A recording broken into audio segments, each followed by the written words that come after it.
Howdy everyone, it's me once again, the one and only Killer Dan. And today, I'm still continuing my Disney movie marathon by reviewing one of their films. This time around, it's going to be another animal themed film, and it's this one. Yep, I figured I would do this because I don't review animal themed stuff that often when I think about it, really. So, it gives me an excuse to talk about one of the much older films, because this was released way back when.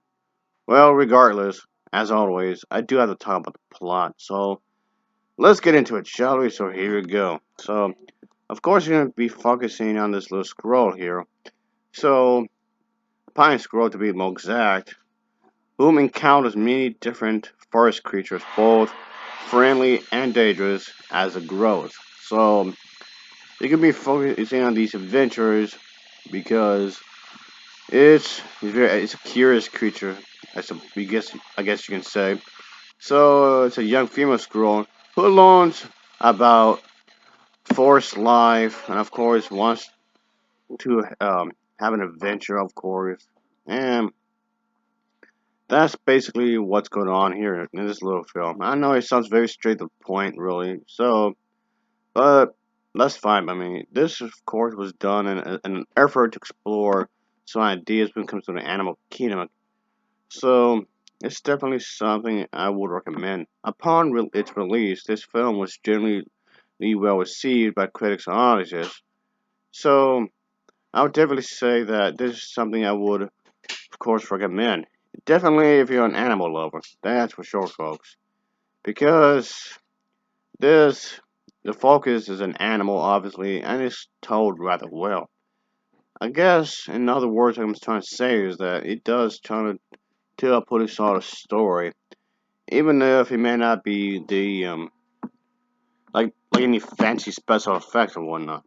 In some ways, I guess you could describe this as a documentary, I guess, which is fine. I don't mind that really because I don't review documentaries that often, which is another thing I don't review very often, really. I review documentaries very seldomly. Oh boy.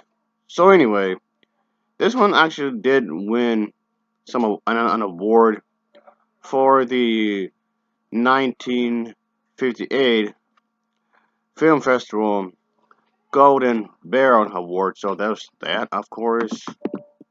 Yeah, pretty much this entire little movie here is going to follow the life and adventures of this little creature in the forest, and it's of course going to be filled with danger and this constant peril. So when not fleeing from her natural enemy, she must of course find some time to fall in love with our Prince Charming male squirrel. That's awesome because gotta make the story seem interesting one way or another. There's definitely, without a doubt, a lot of interesting nature scenery in here, folks, because quite a bit of it is actually quite nice to look at. So, I mean, yeah, it's not an animated movie like some of their films, of course. So, it's definitely something that could be interesting in a lot of ways for those who are, interested in this kind of thing. If you're someone that's like a fanatic when it comes to like animal stuff, then this is definitely something I would recommend because it does go into this whole theme here. What this animal must do almost anything to survive in this dangerous place and whatnot, which is totally fine. There's no musical tunes being sung throughout the entire movie, which, yes, I do realize it's something that became famous for. Lots of nice scenery that was produced here in a really nice framed manner, so I can say it's it's a really nice to look at. Even if this is a really old movie, and believe me, folks, it's extremely old. But the way it was shot was definitely something that was really nice to look at overall.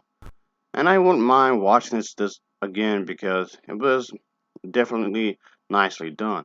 I mean, okay, yes, like I said before, when it comes to animal films, this is like a genre of film I don't talk about that often, really, like hardly at all. But that's fine. I like to just talk about as many Disney different stuff as I can, of course, because I like reviewing Disney stuff. I really do. Even though I said multiple times before in the past, where I've stated when it comes to family films, I tend to avoid them like the plague. But this is the a few occasions I guess I'll do that because it's part of my Disney-a-thon. So I hardly ever review anything else that's not Disney related when it comes to the family genre, family films and whatnot. So when it comes to this kind of stuff, when it comes to family movies, I hardly ever review anything something else. Anyway, what I'm trying to also point out that this movie is definitely very beautiful to look at. So it's really, really nicely framed. Filming this movie must have been difficult, but hey, hard work does pay off. So that's definitely a plus here, folks. There's plenty of effort that's been done here. So anyway, I would definitely, without a doubt, give this film an overall rating of a 7.0 out of 10. It's a 7.0 out of 10 for me. And of course, as always, thanks for watching and take care. Until next time, see ya. Oh yeah. And of course, if you don't mind me, I'm just gonna be watching even more Disney stuff. So, yeah. Later, folks. Got some other things to do.